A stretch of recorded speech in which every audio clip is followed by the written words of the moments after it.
ବନ୍ଧୁଗଣ, ଗତ 10 ବର୍ଷ ଧରି ତୁମର ଖୁସି ନଷ୍ଟ ହୋଇଛି। ଏହି ନାମର ଜଣେ ମହିଳା ତୁମକୁ ନଷ୍ଟ କରିବା ପାଇଁ ଦାୟୀ। ଏହି ମହିଳା ତୁମର ହସ ଦେଖି ସହ୍ୟ କରିପାରୁନାହିଁ କିମ୍ବା ସେ ତୁମର ଉନ୍ନତି ଦେଖିପାରୁନାହିଁ। ତୁମର ଜୀବନ ବର୍ଷ ବର୍ଷ ଧରି ଏକ ଜୀବନ୍ତ ନର୍କ ପାଲଟିଛି। ତୁମର କାମ ବାରମ୍ବାର ବାଧାପ୍ରାପ୍ତ ହେଉଛି। ଏହାର କାରଣ ହେଉଛି ତାଙ୍କର ଯାଦୁବିଦ୍ୟା, ତାନ୍ତ୍ରିକ ରୀତିନୀତି ଏବଂ କଳା ଯାଦୁ। ଏହି ମହିଳା ତୁମର ସବୁଠାରୁ ପ୍ରିୟ। ତୁମେ ତାକୁ ଅନ୍ଧ ଭାବରେ ବିଶ୍ୱାସ କର। ତୁମେ ତାକୁ ହୃଦୟରୁ ଭଲ ପାଅ, କିନ୍ତୁ ପ୍ରତିବଦଳରେ ସେ ତୁମର ପଛ ପାଖରେ ପ୍ରତିଦିନ ଧୀରେ ଧୀରେ ତୁମକୁ ନଷ୍ଟ କରୁଛି। ସେ ତୁମର ପରିବାରକୁ ଧୀରେ ଧୀରେ ଭିତରୁ କ୍ଷୟ କରୁଛି। କିନ୍ତୁ ବନ୍ଧୁଗଣ, ଆଜିର ସମୟରେ ତାହାକୁ ବିଶ୍ୱାସ କରିବାର ଅର୍ଥ ହେଉଛି ତୁମର ନିଜର ଚେରକୁ କାଟିବା। କାରଣ ଏହି ମହିଳା କେବଳ ନିଜ ଘର ପୂରଣ କରିବାକୁ ଚାହାନ୍ତି। ସେ କେବଳ ଖୁସି, ଧନ, ସମ୍ପତ୍ତି ଏବଂ ବିଳାସର ଜୀବନ ଚାହାନ୍ତି। ଯଦି ସେ ତୁମ ଜୀବନରେ ଟିକିଏ ଖୁସି ଦେଖେ, ତେବେ ସେ ଭିତରେ କଷ୍ଟ ପାଇବା ଆରମ୍ଭ କରେ। ଯଦି ତୁମେ କିଛି ଟଙ୍କା ପାଅ, ତେବେ କଣ ହେବ? ଏହି ମହିଳା ସେହି ଟଙ୍କାକୁ ବାନ୍ଧିବା ପାଇଁ ତୁମ ଉପରେ ସମସ୍ତ ପ୍ରକାରର ଯାଦୁ ବିଦ୍ୟା କରିବା ଆରମ୍ଭ କରିଦିଏ। ଏହି ମହିଳା ତୁମର ପରିବାରର ଖୁସି ଦେଖିପାରେ ନାହିଁ। ସେ ତୁମର ପିଲାମାନଙ୍କୁ ହସୁଥିବାର ଦେଖିପାରିବ ନାହିଁ। ଆଜି ମୁଁ ତୁମ ଆଗରେ ଏହି ମହିଳାଙ୍କର ପ୍ରକୃତ ରଙ୍ଗ ପ୍ରକାଶ କରିବାକୁ ଯାଉଛି, କାରଣ ମୁଁ ଚାହୁଁନାହିଁ ଯେ ତୁମେ ଗତ ବର୍ଷ ଯେଉଁ ସଙ୍କଟ, ଦୁଃଖ ଏବଂ ସମସ୍ୟାର ସମ୍ମୁଖୀନ ହୋଇଥିଲ, ସେହି ସମାନ ସଙ୍କଟ, ଦୁଃଖ ଏବଂ ସମସ୍ୟାରେ ସମ୍ମୁଖୀନ ହୁଅ। ଏହି ବର୍ଷର ପ୍ରାୟ 1 କିମ୍ବା 2 ମାସ ବିତିଗଲାଣି, କିନ୍ତୁ ଆହୁରି 15 ମାସ ବାକି ଅଛି ଏବଂ ଏହି ସମୟ ହେଉଛି ଯେତେବେଳେ ତୁମର ଜୀବନ ସମ୍ପୂର୍ଣ୍ଣ ଭାବରେ ପରିବର୍ତ୍ତନ ହେବ। ଏହି ସମୟ ମଧ୍ୟରେ ତୁମେ ଶନିଙ୍କର ବକ୍ରି ଗତି ଦ୍ୱାରା ସବୁଠାରୁ ଅଧିକ ପ୍ରଭାବିତ ହେବ। ଏହା ତୁମର ସମସ୍ତ କାର୍ଯ୍ୟକୁ ଏକ ମୁହୂର୍ତ୍ତରେ କରିଦେବ। ବିଭିନ୍ନ ସ୍ଥାନରୁ ଧନ ମଧ୍ୟ ତୁମ ପାଖକୁ ପ୍ରବାହିତ ହେବ। ଏହା ତୁମର ସମସ୍ତ କାର୍ଯ୍ୟକୁ ଏକ ମୁହୂର୍ତ୍ତରେ କରିବ। ବିଭିନ୍ନ ସ୍ଥାନରୁ ଧନ ମଧ୍ୟ ତୁମ ହାତକୁ ପ୍ରବାହିତ ହେବ। ତୁମର ପରିବାର ଛୋଟରୁ ବଡ଼ ପର୍ଯ୍ୟନ୍ତ ଖୁସି ଅନୁଭବ କରିବ। ଏସବୁ ଗ୍ରହ ନକ୍ଷତ୍ର ତୁମର କଠିନ ପରିଶ୍ରମର ଫଳାଫଳ ଦେବେ। ଗତ କିଛି ବର୍ଷ ଧରି ତୁମେ ଯେଉଁ ସମସ୍ତ କଷ୍ଟ, ଯେଉଁ ସବୁ ଦୁଃଖ, ଯେଉଁ ସବୁ ଯାତନା ସହ୍ୟ କରିଛ, ତାହା ଏବେ ଏହି ସମୟ ସୀମାରେ ଫଳ ଦେବ। ଏବଂ ତୁମେ ସମସ୍ତେ ଜାଣ ଯେ ମୋର ଭବିଷ୍ୟବାଣୀ ସବୁବେଳେ 100% ସତ୍ୟ। ତୁମକୁ କେବଳ ଏହି ମହିଳାଙ୍କ ମନ୍ତ୍ରରୁ ବଞ୍ଚିବାକୁ ପଡ଼ିବ, କାରଣ ସେ ସବୁବେଳେ ତୁମର ଖୁସି ଉପରେ ତାର ଖରାପ ଦୃଷ୍ଟି ପକାଏ। ସେ ତୁମର ଘରେ ସକାରାତ୍ମକ ଶକ୍ତି, ତୁମ ଘରେ ବାସ କରୁଥିବା ଦେବତା ଏବଂ ତୁମ ଘରେ ବାସ କରୁଥିବା ପୂର୍ବପୁରୁଷ ମାନଙ୍କୁ ମଧ୍ୟ ନଷ୍ଟ କରିଦିଏ। କିନ୍ତୁ ଯଥେଷ୍ଟ ହୋଇଗଲା। ମୁଁ ଆଜି ତୁମକୁ ଏହି ମହିଳାଙ୍କ ମନ୍ତ୍ରରୁ ବାହାର କରି ତୁମର ଆଖି ଖୋଲିଦେବି। କାରଣ ବନ୍ଧୁଗଣ, ସମୟ ଆସିଛି ଯେତେବେଳେ ତୁମେ ତୁମର ପିଲାମାନଙ୍କ ପାଇଁ ଖୁସି ଆଣିବ, ଯେତେବେଳେ ତୁମେ ତୁମର ପରିବାର ଏବଂ ନିଜର ସ୍ୱପ୍ନ ପୂରଣ କରିପାରିବ। କାରଣ ଯେତେବେଳେ ତୁମର ଟଙ୍କା ନଥିଲା, ଯେତେବେଳେ ତୁମ ଜୀବନରେ ଖୁସିର ଅଭାବ ଥିଲା, ତୁମର ପରିବାର ସବୁଠାରୁ ଅଧିକ ଦୁଃଖ ଭୋଗ କରିଥିଲା। ତୁମର ପିଲାମାନେ ସବୁଠାରୁ ଅଧିକ ଦୁଃଖ ଭୋଗ କରିଥିଲେ। ଜଣେ ମହିଳାଙ୍କର ମନ୍ତ୍ର ତୁମର ପିଲାମାନଙ୍କୁ, ତୁମର ପରିବାରକୁ, ତୁମର ପିତାମାତାଙ୍କୁ, ତୁମର ଜୀବନ ସାଥୀଙ୍କୁ ସମସ୍ତଙ୍କୁ ପ୍ରଭାବିତ କରିଛି। ସେମାନେ ମଧ୍ୟ ଦୁଃଖ ଭୋଗ କରିଛନ୍ତି। ଯେତେବେଳେ ସମସ୍ତେ ଜୀବନରେ ସଫଳତା ହାସଲ କରୁଥିଲେ, ନୂତନ ସ୍ଥାନକୁ ଯାତ୍ରା କରୁଥିଲେ, ବହୁତ ଭଲ ଭଲ ହୋଟେଲରେ ଭୋଜନ କରୁଥିଲେ, ନୂଆ ପୋଷାକ ପିନ୍ଧୁଥିଲେ ଏବଂ ବଡ଼ ଗାଡି କିଣୁଥିଲେ, ତୁମେ ସେତେବେଳେ ସଂଘର୍ଷ କରୁଥିଲ। ଏହି ମହିଳାଙ୍କ କଳା କାର୍ଯ୍ୟ ଯୋଗୁଁ ତୁମେ ଦୁଃଖ ପାଉଥିଲ। ତୁମେ ଆଖିରେ ଲୁହ ଢାଳୁଥିଲ। ତୁମର ପରିବାରର ସଦସ୍ୟମାନେ ମଧ୍ୟ ଲୁହ ଗଡାଉଥିଲେ। ତୁମେ ପରମେଶ୍ୱରଙ୍କୁ ପ୍ରାର୍ଥନା କଲ, ହେ ଈଶ୍ୱର, ମୁଁ କେଉଁ ପାପ କରିଛି? ମୋ ପାଖକୁ କାହିଁକି ଖୁସି ଆସୁନାହିଁ? କିନ୍ତୁ ବନ୍ଧୁଗଣ, ତୁମେ କୌଣସି ପାପ କରିନାହଁ, ନା ତୁମେ କିଛି ଭୁଲ କରିନାହଁ। ତୁମର ଭାଗ୍ୟ ଖରାପ ମଧ୍ୟ ନୁହେଁ। ଯଦି କୌଣସି କାରଣ ଅଛି, ଯଦି ତୁମର ବିନାଶର ସବୁଠାରୁ ବଡ଼ କାରଣ ଅଛି, ତୁମର ପ୍ରଗତିରେ ବାଧା ସୃଷ୍ଟି ହେଉଛି ତୁମର ଦାରିଦ୍ର୍ୟ, ତୁମର ଦାରିଦ୍ର୍ୟର କାରଣ ହେଉଛି ଏହି ମହିଳା, ଯିଏ ସବୁବେଳେ ତୁମ ଉପରେ ନଜର ରଖୁଛି, ଯିଏ ସବୁବେଳେ ତାର ମନ୍ଦ ଉଦ୍ଦେଶ୍ୟ ସହିତ ତୁମର ଜୀବନକୁ ନଷ୍ଟ କରୁଛି। ଆଜି ଏହି ମହିଳାକୁ ତୁମ ଘରକୁ ଆସିବାରୁ ବାରଣ କର, କାରଣ ପ୍ରତ୍ୟେକ ଥର ସେ ତୁମ ଘର ଭିତରକୁ ପାଦ ଦେଲେ ଏହା ଝଗଡା ସୃଷ୍ଟି କରେ, ତୁମର ବ୍ୟବସାୟରେ କ୍ଷତି ଆସେ, ତୁମେ କାମରେ ସମସ୍ୟାର ସମ୍ମୁଖୀନ ହୁଅ, ତୁମର ଦିନ ଖରାପ ହୋଇଯାଏ, ମାସ ମଧ୍ୟ ଖରାପ ହୋଇଯାଏ, ତୁମର ପିଲାମାନଙ୍କର ସ୍ୱାସ୍ଥ୍ୟ କ୍ଷତିଗ୍ରସ୍ତ ହୁଏ, ଆହୁରି ମଧ୍ୟ ସ୍ୱାମୀ ସ୍ତ୍ରୀ ମଧ୍ୟରେ ଏବଂ ପରିବାରରେ ଝଗଡା ହୁଏ, କାରଣ ଏହି ମହିଳାଙ୍କ ପାଦ ଏତେ ଅଶୁଭ ଯେ ତାଙ୍କର କେବଳ ଉପସ୍ଥିତି ତୁମର ଘରକୁ ନର୍କରେ ପରିଣତ କରିଦିଏ। ତେଣୁ ଏହି ମହିଳାଙ୍କୁ ଚିହ୍ନଟ କର ଏବଂ ଆଜି ତାଙ୍କ ସହିତ ସମସ୍ତ ସମ୍ପର୍କ ଭାଙ୍ଗି ଦିଅ। ମୁଁ ଆଜି ତୁମକୁ ସମସ୍ତ ବିବରଣୀ ଦେବି, ତେଣୁ ଆରମ୍ଭରୁ ଶେଷ ପର୍ଯ୍ୟନ୍ତ ମୋ ସହିତ ରୁହ। ଏବେ ବହୁତ ଧ୍ୟାନ ଦେଇ ଶୁଣ।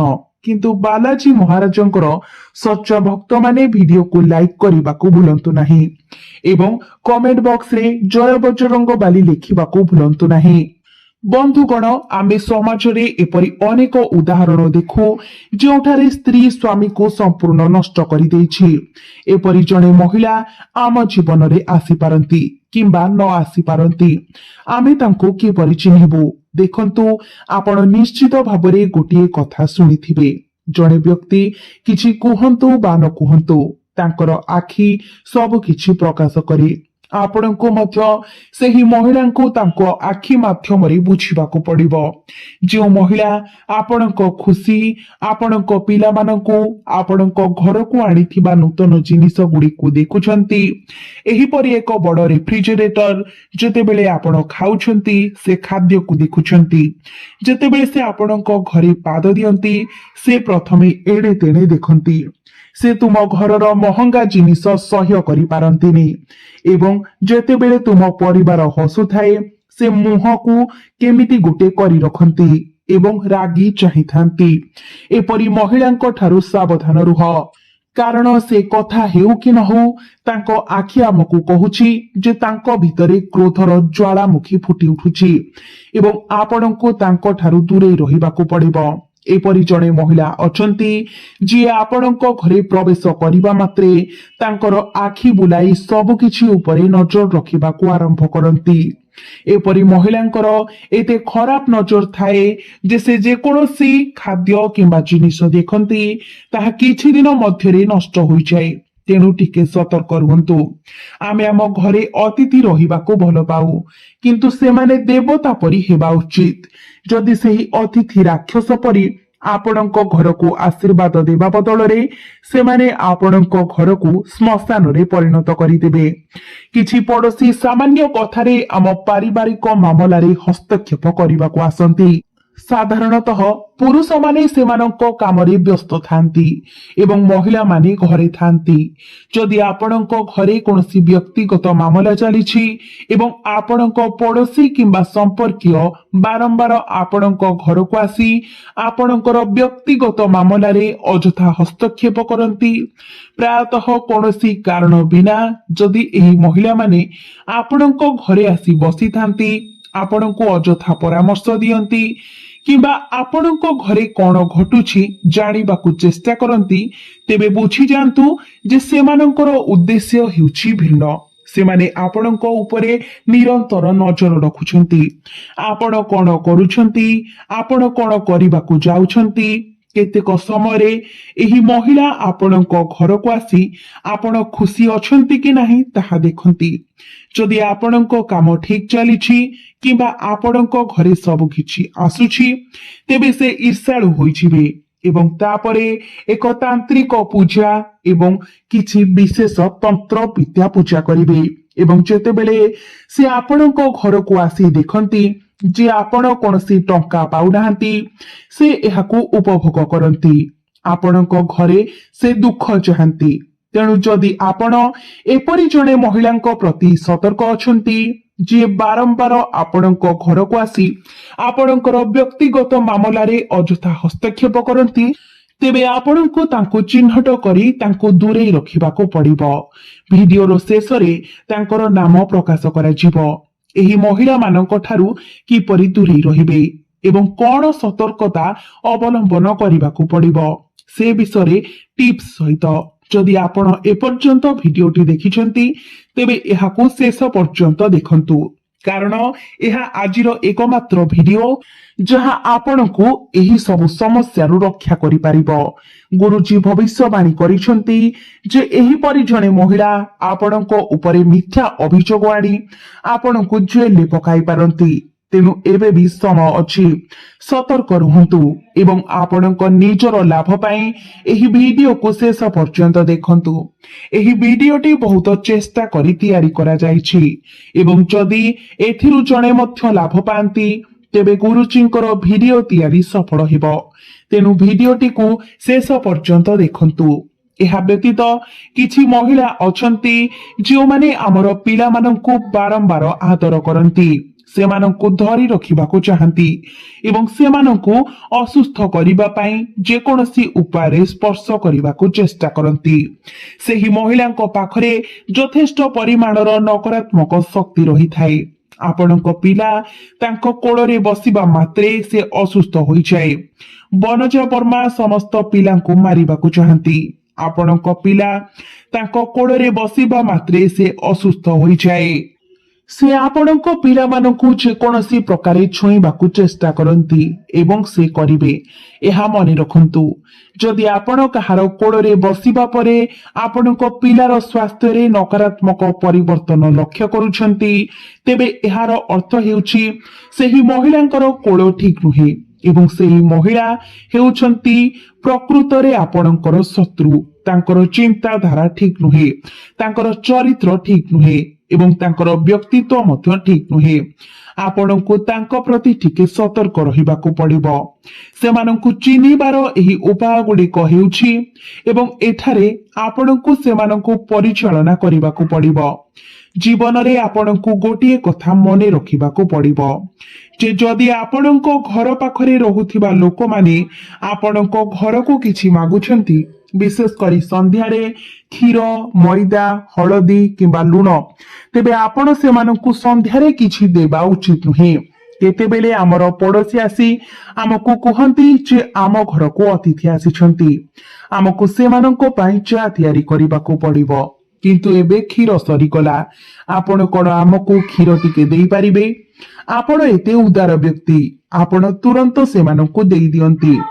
କିନ୍ତୁ ବାସ୍ତୁଶାସ୍ତ୍ରରେ ସ୍ପଷ୍ଟ ଭାବରେ ଉଲ୍ଲେଖ ରହିଛି ଏପରି କରିବା ଦ୍ୱାରା ଆପଣ ଆପଣଙ୍କ ଘରର ଆଶୀର୍ବାଦ ସେହି ବ୍ୟକ୍ତିଙ୍କୁ ହସ୍ତାନ୍ତର କରନ୍ତି। କେତେବେଳେ ସେହି ବ୍ୟକ୍ତି ମସଲା, ହଳଦୀ କିମ୍ବା ଲୁଣ ନିଅନ୍ତି। ତେଣୁ ଆପଣ ଆଧୁନିକ ମାନସିକତାରେ ପ୍ରବେଶ କରିଛନ୍ତି, ଆପଣ ଆଧୁନିକ ହୋଇଯାଇଛନ୍ତି ଏବଂ ଏପରି କରିବା ଦ୍ୱାରା ଆପଣ ଆପଣଙ୍କର ଧନ ଅନ୍ୟ କାହାର ଘରକୁ ପଠାଉଛନ୍ତି। ଭୁଲେ ମଧ୍ୟ ଆପଣଙ୍କ ଘରୁ କାହାକୁ ଲୁଣ ଦିଅନ୍ତୁ ନାହିଁ, ନଚେତ ଆପଣ ନଷ୍ଟ ହୋଇଯିବେ, ଆପଣ ଦରିଦ୍ର ହୋଇଯିବେ। ଏହା ସହିତ ଯଥାସମ୍ଭବ ଆପଣଙ୍କର ବିଶେଷ ଜିନିଷ ଗୁଡିକୁ ଆଲମାରିରେ ରଖନ୍ତୁ। କେତେକ ସମୟରେ ଆମର ପ୍ରିୟ ଜିନିଷ ଗୁଡିକ କେବଳ ସୋଫାରେ, ଡ୍ରେସିଂ ଟେବୁଲରେ ପଡି ରହିଥାଏ। ଏବେ ଯଦି ଏହି ମହିଳା ଆପଣଙ୍କ ଘରେ ଆସି ଚୁପଚାପ ଆପଣଙ୍କ ପ୍ରିୟ ଜିନିଷଟିକୁ ନେଇଯାଆନ୍ତି ତେବେ ସେ ଏହାକୁ ବ୍ୟବହାର କରିପାରିବେ କିମ୍ବା ଆପଣଙ୍କ ଉପରେ କୌଣସି ତାନ୍ତ୍ରିକ ପୂଜା ମଧ୍ୟ କରିପାରିବେ।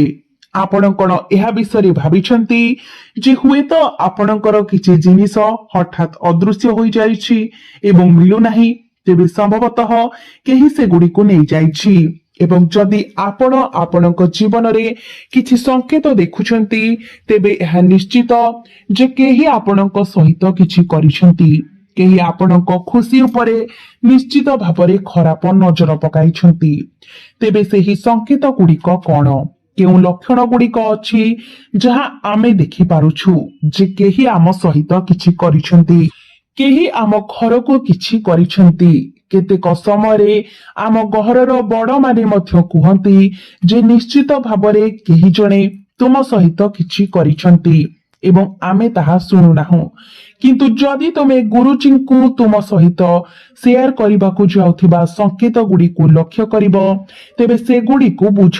ତୁମ ପରିବାରର ବୟସ୍କ ମାନେ ସମ୍ପୂର୍ଣ୍ଣ ଠିକ କହୁଛନ୍ତି, କେହି ଜଣେ ନିଶ୍ଚିତ ଭାବରେ ତୁମ ସହିତ କିଛି କରିଛନ୍ତି। ସେମାନେ ସଂକେତ ଗୁଡ଼ିକୁ ପ୍ରକାଶ କରିବେ। ସେମାନେ ସତର୍କତା ବିଷୟରେ ମଧ୍ୟ ବୁଝାଇବେ ଏବଂ ସେଗୁଡ଼ିକୁ ଏଡ଼ାଇବାର ଉପାୟ ପ୍ରଦାନ କରିବେ। ନିଜକୁ କେବଳ ଟିକେ ଅଧିକ ସମୟ ଦିଅନ୍ତୁ, ମାତ୍ର 10 ମିନିଟ, ଏବଂ ତୁମେ ତୁମର ଜୀବନକୁ ସମସ୍ତ ଅସୁବିଧାରୁ ମୁକ୍ତ କରିପାରିବ ଏବଂ ତୁମର ପରିବାରକୁ ଏକ ଭଲ ଜୀବନ ଦେଇପାରିବ। ତେଣୁ ଶେଷ ପର୍ଯ୍ୟନ୍ତ ଭିଡିଓ ସହିତ ରୁହ। ଏହି ଭିଡିଓ ତୁମର ଦିନ କିମ୍ବା 2 ଦିନ କରିବ ନାହିଁ। ଏହା ତୁମର ସମଗ୍ର ଭବିଷ୍ୟତକୁ ଉଜ୍ଜଳ ଏବଂ ସୁନ୍ଦର କରିବ। ତୁମେ କେଉଁ ପ୍ରଥମ ସଂକେତ ଦେଖୁଛ? ଆମ କଥାକୁ ବହୁତ ଗମ୍ଭୀରତାର ସହିତ ଶୁଣ। ହଠାତ୍ ଆମ ଘରେ ଦ୍ୱନ୍ଦ୍ୱ ସୃଷ୍ଟି ହେବା ଆରମ୍ଭ ହୁଏ, ବିନା ପ୍ରରୋଚନାରେ ଝଗଡ଼ା ଏବଂ ମତଭେଦ ସହିତ। ପରିବାରର ସଦସ୍ୟମାନେ ଯେଉଁମାନେ ପୂର୍ବରୁ ବହୁତ ଭଲ ଭାବରେ ମିଶି ରହୁଥିଲେ, ସେମାନେ ହଠାତ୍ ଅତ୍ୟନ୍ତ ବିରକ୍ତ ଏବଂ ଝଗଡ଼ା କରିବାକୁ ଲାଗିଲେ। ଅତ୍ୟନ୍ତ ସତର୍କ ରୁହନ୍ତୁ। ତୁମେ ଏହି ଭୁଲ କରିବା ଉଚିତ ନୁହେଁ। ବିନା କାରଣରେ କାହା ସହିତ ଯୁକ୍ତିତର୍କ କରିବା ଉଚିତ ନୁହେଁ। ଯଦି ପରିବାରର କେହି ବଡ଼ ହୋଇ କିଛି କହୁଛନ୍ତି, ତେବେ ସେମାନଙ୍କ କଥା ଶୁଣନ୍ତୁ ଏବଂ ବୁଝନ୍ତୁ। ଯଦି ଆପଣ ପରିବାରର ବଡ଼ ବ୍ୟକ୍ତି, ତେବେ ସାନ ପିଲାମାନଙ୍କ କଥାକୁ ଗମ୍ଭୀରତାର ସହିତ ନେବା ଉଚିତ ନୁହେଁ। କେବଳ ସେମାନଙ୍କୁ ଟିକେ ଅଣଦେଖା କରନ୍ତୁ। କେବଳ ଏହା କରି ଆପଣ ଘରୋଇ କଳହକୁ ରୋକିପାରିବେ। କିନ୍ତୁ ଯଦି ଏପର୍ଯ୍ୟନ୍ତ ଲଗାତାର ଝଗଡ଼ା ଲାଗି ରହେ, ତେବେ ଏହାକୁ ଏକ ସଂକେତ ଭାବରେ ବୁଝନ୍ତୁ ଯେ କେହି ଜଣେ ନିଶ୍ଚିତ ଭାବରେ ଆପଣଙ୍କ ପରିବାର ଉପରେ ଚାପ ପକାଇଛି। କେତେକ ସମୟରେ ଆପଣ ଲକ୍ଷ୍ୟ କରିଥିବେ ଯେ ପରିବାରର ସଦସ୍ୟମାନେ ବାରମ୍ବାର ଅସୁସ୍ଥ ହୁଅନ୍ତି। ଜଣେ ବ୍ୟକ୍ତିଙ୍କୁ ଥଣ୍ଡା କାଶ ହେବ ଏବଂ ସେମାନେ ସୁସ୍ଥ ହେବା ମାତ୍ରେ ଅନ୍ୟ ଜଣେ ଏହି ରୋଗରେ ପୀଡ଼ିତ ହେବ ଏବଂ ଥଣ୍ଡା ତାପରେ ତୃତୀୟ ଜଣକୁ ବ୍ୟାପିଯିବ। ପରିବାର ସାରା ବିଭିନ୍ନ ରୋଗ ବ୍ୟାପିଯିବ। ଛୋଟ ପିଲାମାନେ ବାରମ୍ବାର ଅସୁସ୍ଥ ହେବେ ଏବଂ ଚିକିତ୍ସା ପାଇଁ ଯିବେ, କିନ୍ତୁ ଏହା କାମ କରୁନାହିଁ। ସେହି ବ୍ୟକ୍ତି ପୁଣି ଅସୁସ୍ଥ ହୋଇପଡ଼ନ୍ତି ଏବଂ ସମଗ୍ର ପରିବାର ଦୁଃଖିତ ହୁଏ। ଏହା ଏକ କାରଣ ହୋଇପାରେ କାହିଁକି ଏହା ଏକ ଚିକିତ୍ସା ସମୟ ନୁହେଁ, ବରଂ ଏକ ଯାଦୁବିଦ୍ୟା ସମସ୍ୟା। କେତେକ ସମୟରେ ଆମେ ଆମର ଟଙ୍କା ଆସିବାକୁ ଯାଉଛୁ। ଆମର ବହୁତ ଆଶା ଅଛି ଯେ ଆମର ଟଙ୍କା ଆସିବ। ଆମେ ବହୁତ ଖୁସି, ଆମେ ଉତ୍ସାହିତ ହେଉ, କିନ୍ତୁ ଏହି ଉତ୍ସାହରେ ଆମେ ଏହି ଖବର ସେହି ବ୍ୟକ୍ତି ସହିତ ବାଣ୍ଟିଥାଉ। ଜଣେ ଗୁଣୀ ଯିଏ ଆମର ମଙ୍ଗଳ କାମନା କରନ୍ତି ନାହିଁ, ଯିଏ ଆମ ପାଖରେ ଟଙ୍କା ପାଇବାକୁ ଚାହାନ୍ତି ନାହିଁ, ତାପରେ କଳା ଯାଦୁ ବ୍ୟବହାର କରି ଆପଣଙ୍କ ଟଙ୍କା ଆସିବାକୁ ବନ୍ଦ କରିଦିଅନ୍ତି। ଆପଣଙ୍କ ସହିତ କେବେ ଏପରି ଘଟିଛି କି? ଦୟାକରି ଏହାକୁ ଥିବା ତଳେ ମନ୍ତବ୍ୟ ବକ୍ସରେ ନିଶ୍ଚୟ କୁହନ୍ତୁ। ଆପଣ କଣ ଏହି ସଂକେତ ଗୁଡ଼ିକ ଅନୁଭବ କରୁଛନ୍ତି? ଗୁରୁଜୀ ଆପଣଙ୍କୁ କମେଣ୍ଟ ବକ୍ସରେ ଏକ ସମାଧାନ ପ୍ରଦାନ କରିବେ। କେତେକ ସମୟରେ ବ୍ୟବସାୟ ଏବଂ ଚାକିରି ହଠାତ୍ କ୍ଷତି ହେବା ଆରମ୍ଭ ହୁଏ। ଜିନିଷ ପତ୍ର ଆସିବା ବନ୍ଦ ହୋଇଯାଏ, ଅର୍ଡର ଆସିବା ବନ୍ଦ ହୋଇଯାଏ। ଆପଣ ଆପଣଙ୍କ ଚାକିରିରେ ଆଗ୍ରହ ହରାଇ ଦିଅନ୍ତି। ଆପଣ ବହୁତ ଗାଳି ଦେବା ଆରମ୍ଭ କରନ୍ତି ଏବଂ ବିନା କାରଣରେ ଆପଣଙ୍କର ଋଣ ବୃଦ୍ଧି ପାଏ। ଏହା ମଧ୍ୟ ଏକ ସଂକେତ ଯେ କେହି ଆପଣଙ୍କ ସହିତ ନିଶ୍ଚିତ ଭାବରେ କିଛି କରିଛନ୍ତି। କେତେକ ସମୟରେ ଘରର ଜିନିଷ ପତ୍ର ହଠାତ୍ ଭାଙ୍ଗିବା ଆରମ୍ଭ ହୁଏ। ଉଦାହରଣ ସ୍ୱରୂପ, ଯଦି ଏକ ମିକ୍ସଚର ହଠାତ୍ ଖରାପ ହୋଇଯାଏ କିମ୍ବା ଏକ କୁକର ହଠାତ୍ ଖରାପ ହୋଇଯାଏ, ତେବେ ଆମକୁ ସେଠାରେ ଟିକେ ସତର୍କ ରହିବାକୁ ପଡ଼ିବ। ଏହା ଏକ ସାଧାରଣ ସଂକେତ ନୁହେଁ। ଯେତେବେଳେ ଆପଣ ଶୋଇଥାନ୍ତି, ଆପଣ ଭୟଙ୍କର ସ୍ୱପ୍ନ ଦେଖନ୍ତି ଏବଂ ଆପଣ ଏପରି ସ୍ୱପ୍ନ କାହିଁକି ଦେଖିଛନ୍ତି ସେ ବିଷୟରେ ବହୁତ ଚିନ୍ତିତ ହୋଇଯାନ୍ତି। ଆଜି ମୁଁ କାହିଁକି ସେହି ସ୍ୱପ୍ନ ଦେଖିଲି? ଏହା ମଧ୍ୟ ଏକ ସଂକେତ ଯେ କେହି ଆପଣଙ୍କ ଉପରେ ମନ୍ତ୍ର ପକାଇଛି। ଏହା ବ୍ୟତୀତ ଆପଣଙ୍କ ଘରର ବିଭିନ୍ନ କୋଣରେ ଲେମ୍ବୁ, ପାଉଁଶ, କେଶବନ୍ଧନ ଏବଂ ଅନ୍ୟାନ୍ୟ ବିଭିନ୍ନ ଯାଦୁବିଦ୍ୟା ଭଳି ଗୁପ୍ତ ଅଭ୍ୟାସ ସହିତ ଜଡ଼ିତ ବିଭିନ୍ନ ଜିନିଷ ପାଇବା ପାଇଁ ସତର୍କତା ଆବଶ୍ୟକ। ଆମ ଘରେ ଏପରି ଜିନିଷ କେଉଁଠାରୁ ଆସିପାରେ? ଆମେ ସେଗୁଡ଼ିକ ଆଣିନାହୁଁ। ଏହା ନିଶ୍ଚିତ ଭାବରେ ଶତ୍ରୁର ଏକ ଚାଲ।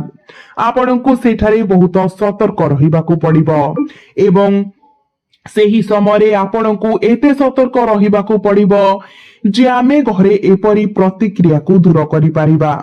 ତେଣୁ ଆମେ ଭୟଭୀତ ହେବା ଉଚିତ ନୁହେଁ ଏବଂ ଆପଣ ଭୟଭୀତ ହେବା ଉଚିତ ନୁହେଁ। ଆମେ ଆପଣଙ୍କୁ ସମାଧାନ କହୁଛୁ, କିନ୍ତୁ ଏହା ପୂର୍ବରୁ ଆମେ ଆପଣଙ୍କୁ ସେହି ମହିଳାଙ୍କ ନାମ କହିବାକୁ ଚାହୁଁଛୁ, ଯେପରି ଏହା ଗୁରୁଜୀଙ୍କ ପର୍ଚ୍ଚାରେ ପୂର୍ବରୁ ଉଲ୍ଲେଖ କରାଯାଇଛି ଏବଂ ଏହା ସମ୍ପୂର୍ଣ୍ଣ ସତ୍ୟ ପ୍ରମାଣିତ ହେବାକୁ ଯାଉଛି। ଏହି ନାମ ଜାଣିବା ଆପଣଙ୍କୁ ବିରକ୍ତ କରିପାରେ, ଆପଣଙ୍କ ଆଖିରେ ଲୁହ ମଧ୍ୟ ଆଣିପାରେ, କିନ୍ତୁ ଆପଣଙ୍କ ନିଜ ମଙ୍ଗଳ ପାଇଁ ଆପଣ ତାର ନାମ ଜାଣିବା ଉଚିତ। ନଚେତ୍ ଏହି ବ୍ୟକ୍ତି ଆପଣଙ୍କୁ ଦୟା ଦେଖାଇବେ ନାହିଁ। ଆମକୁ ତାଙ୍କୁ ପରିତ୍ୟାଗ କରିବାକୁ ପଡିବ। ଆମେ ଆପଣଙ୍କୁ ଜଣେ ମହିଳାଙ୍କ ନାମ କହିବୁ ଯାହାଙ୍କର ନାମ ପି ଅକ୍ଷରରୁ ଆରମ୍ଭ ହୋଇ କେ ଅକ୍ଷରରେ ଶେଷ ହୁଏ। ଗୁରୁଜୀ ଏହି ମହିଳାଙ୍କର ସମ୍ପୂର୍ଣ୍ଣ ନାମ ଜାଣନ୍ତି, କିନ୍ତୁ ଜଣେ ମହିଳା ଭାବରେ ତାଙ୍କ ପ୍ରତି ସମ୍ମାନ ହେତୁ ଗୁରୁଜୀ ତାଙ୍କର ପ୍ରତିଛବିକୁ ସର୍ବସାଧାରଣରେ ପ୍ରକାଶ କରିବାକୁ ଚାହାନ୍ତି ନାହିଁ। କାରଣ ପ୍ରତ୍ୟେକ ବ୍ୟକ୍ତିଙ୍କର ଏକ ପ୍ରତିଛବି ଅଛି ଯାହାକୁ ଏହିପରି ମଳିନ କରାଯାଇପାରିବ ନାହିଁ, କିନ୍ତୁ ଜ୍ଞାନୀମାନଙ୍କ ପାଇଁ ଏକ ସଂକେତ ହିଁ ଯଥେଷ୍ଟ। ଏବଂ ଆମେ ଆପଣଙ୍କୁ ପୂର୍ବରୁ ସଂକେତ ଦେଇଛୁ ଯେ ଏହି ମହିଳାଙ୍କ ନାମ ପି ଅକ୍ଷରରୁ ଆରମ୍ଭ ହୋଇ କେ ସହିତ ଶେଷ ହୁଏ। ବର୍ତ୍ତମାନ ସେ ଆପଣଙ୍କର ନିକଟ ସମ୍ପର୍କୀୟ ହୋଇପାରନ୍ତି, ସେ ଜଣେ ନିକଟ ପଡୋଶୀ ହୋଇପାରନ୍ତି, ସେ ଜଣେ ନିକଟବର୍ତ୍ତୀ ବାସିନ୍ଦା ହୋଇପାରନ୍ତି, ସେ ଜଣେ ସହକର୍ମୀ ହୋଇପାରନ୍ତି, ସେ ଜଣେ ସ୍କୁଲ କିମ୍ବା କଲେଜର ବନ୍ଧୁ ହୋଇପାରନ୍ତି। କିନ୍ତୁ ଗୋଟିଏ କଥା ନିଶ୍ଚିତ, ଏହି ସେହି ମହିଳା ଯିଏ ତୁମ ଉପରେ କଳା ଯାଦୁ କରୁଛି, ସେ ତୁମର ଖୁସି ଉପରେ ମଧ୍ୟ ଖରାପ ନଜର ପକାଉଛି। ସେ ତୁମର ପ୍ରତିମୂର୍ତ୍ତି ଉପରେ ମୃତ୍ୟୁର ମଧ୍ୟ ଯାଦୁ କରୁଛି ଏବଂ ସବୁଠାରୁ ଗୁରୁତ୍ୱପୂର୍ଣ୍ଣ କଥା ହେଉଛି ସେ ତୁମକୁ ନଷ୍ଟ କରିବା ପାଇଁ ପ୍ରତ୍ୟେକ ଦିନ ନୂତନ ଷଡ଼ଯନ୍ତ୍ର ରଚୁଛି। ତାଙ୍କ ପ୍ରତି ସତର୍କ ରୁହ, ନଚେତ୍ ତୁମେ ତାଙ୍କୁ ବିଶ୍ୱାସ କରିଚାଲିବ। କିନ୍ତୁ ତୁମେ ଗୋଟିଏ କଥା ବୁଝିପାରିବ ନାହିଁ, ଯାହାଙ୍କୁ ମୁଁ ବିଶ୍ୱାସ କରୁଛି ସେ ହେଉଛନ୍ତି ସବୁଠାରୁ ବଡ଼ ହାତ ଥିବା ବ୍ୟକ୍ତି। କିନ୍ତୁ ଆଜି ଗୁରୁଜୀ ତୁମର ହାତ ଧରି ତୁମକୁ ଏହି ସମସ୍ତ ଅସୁବିଧାରୁ ବାହାର କରିବାକୁ ଆସିଛନ୍ତି। ଯଦି ଆପଣ ଆଜିର ଭିଡିଓ ଶେଷ ପର୍ଯ୍ୟନ୍ତ ଦେଖିଛନ୍ତି, ତେବେ ମୁଁ କହୁଛି ଭଗବାନ ତୁମକୁ ଆଶୀର୍ବାଦ କରିଛନ୍ତି, କିନ୍ତୁ ଏବେ ତୁମକୁ କେବଳ ପ୍ରତିକାର ଶିଖିବାକୁ ପଡିବ। କାରଣ ଆମ ପାଖରେ ସମସ୍ତ ସୂଚନା ରହିଛି। ଏବେ ଆମକୁ କେବଳ ରକ୍ଷା ପାଇବାକୁ ପଡିବ, ପ୍ରତିକାର ଶିଖିବାକୁ ପଡିବ, ଯାହା ଦ୍ୱାରା ପରବର୍ତ୍ତୀ ସମୟରେ କୌଣସି ମହିଳା ଆମ ବିରୁଦ୍ଧରେ ଷଡ଼ଯନ୍ତ୍ର କରିପାରନ୍ତି ଏବଂ ଆମେ ଯେମିତି ତାର ଶିକାର ନ ହେବୁ। ତେଣୁ ଏକ ପ୍ରତିକାର ଭାବରେ ପ୍ରଥମ ଚମତ୍କାର ପ୍ରତିକାର ହେଉଛି ଲୁଣ ଏବଂ ସୋରିଷ ଦାନା। ଧ୍ୟାନ ଦେଇ ଶୁଣନ୍ତୁ, ପ୍ରତ୍ୟେକ ମଙ୍ଗଳବାର ଏବଂ ଶନିବାର ତୁମର କାମ ସଫଳ ହେବ। ତୁମେ ଏହି ତିନୋଟି ଜିନିଷ ନେବାକୁ ପଡିବ, ଲୁଣ, ସୋରିଷର ଦାନା ଏବଂ ଶୁଖିଲା ଲାଲ ଲଙ୍କା, ଏବଂ ସେଗୁଡ଼ିକୁ ତୁମର ମୁଣ୍ଡ ଉପରେ 7 ଥର ଘୁରାଅ। ଏହା କରିବା ଦ୍ୱାରା ତୁମେ ଏପରି ଅନୁଭବ କରିବ ଯେପରି ତୁମେ ସେଗୁଡ଼ିକୁ ନିଆଁ ଲଗାଇ ଦେଇଛ। ଏହା ବିଶ୍ୱାସ କରାଯାଏ ଯେ ଏହି ପ୍ରତିକାର ପରିବାରର ଯେକୌଣସି ସଦସ୍ୟଙ୍କ ମୁଣ୍ଡ ଉପରେ କରାଯିବା ଉଚିତ ଯିଏ ପ୍ରଭାବିତ ହୋଇଛନ୍ତି। ଏହି ପ୍ରତିକାର ତୁରନ୍ତ ହିଁ ଖରାପ ଦୃଷ୍ଟିକୁ ଦୂର କରେ। ଯଦି କିଛି ଲାଗିଯାଏ କିମ୍ବା କାମ କରୁନାହିଁ, ତେବେ ଏହି ପ୍ରତିକାର ତୁମ ପାଇଁ ସବୁଠାରୁ ଲାଭଦାୟକ ହେବ। ଏବେ ମୁଁ ତୁମକୁ ଏକ ଲେମ୍ବୁ ଏବଂ ଲଙ୍କାର ଉପାୟ ବିଷୟରେ କହିବାକୁ ଯାଉଛି, ଯାହା ପ୍ରତ୍ୟେକ ଘରେ କରାଯାଏ, କିନ୍ତୁ ସଠିକ ଭାବରେ କରାଯାଏ ନାହିଁ। ସେଥିପାଇଁ ତୁମକୁ 7ଟି ସବୁଜ ଲଙ୍କା ନେବାକୁ ପଡିବ, ଯାହା ନ ଭାଙ୍ଗିଥିବା ଉଚିତ, ସେଗୁଡ଼ିକ ସମ୍ପୂର୍ଣ୍ଣ ହେବା ଉଚିତ, ଏବଂ ଗୋଟିଏ ଲେମ୍ବୁ।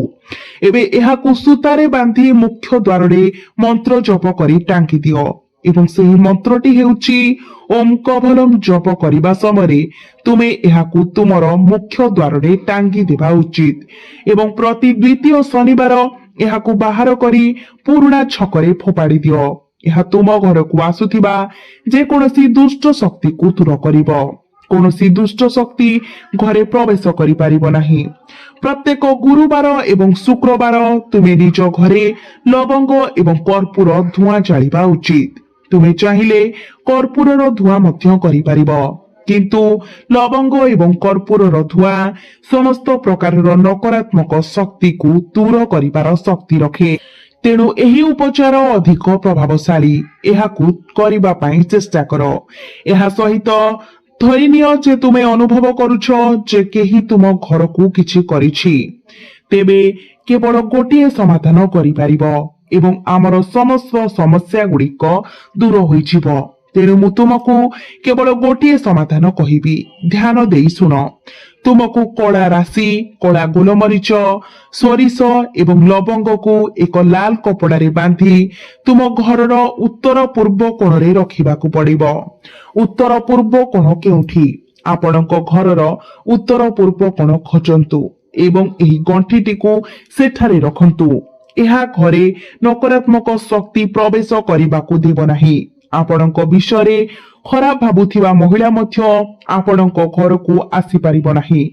ଏପରି କିଛି ପରିସ୍ଥିତି ସୃଷ୍ଟି ହେବ, ଏପରି କିଛି କାରଣ ସୃଷ୍ଟି ହେବ ଯେ ସେ ଆପଣଙ୍କ ଘରକୁ ଆସିପାରିବ ନାହିଁ।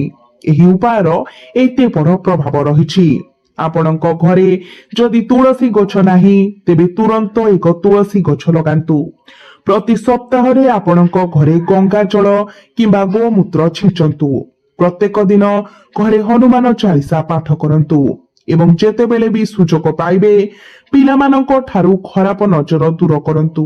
ଆପଣଙ୍କର ଜୀବନ ବହୁତ ଭଲ ହେବାକୁ ଲାଗିବ ଏବଂ ଆପଣଙ୍କୁ କାହାକୁ ବି ଭୟ କରିବାକୁ ପଡିବ ନାହିଁ, କାରଣ ଗୁରୁଜୀ ଆପଣଙ୍କ ହାତ ଧରିଛନ୍ତି।